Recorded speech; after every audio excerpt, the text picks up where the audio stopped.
Kapag ang edad mo ay 50 years old pataas, i-enjoy mo na ang buhay.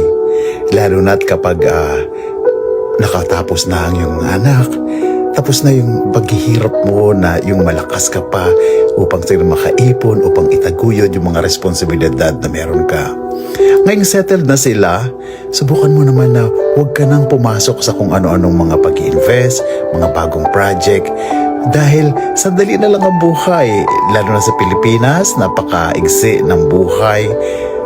Pilitin mo na yung mga natitirang mga taon ay ikaw naman ang asikasuhin mo, yung sarili mo naman.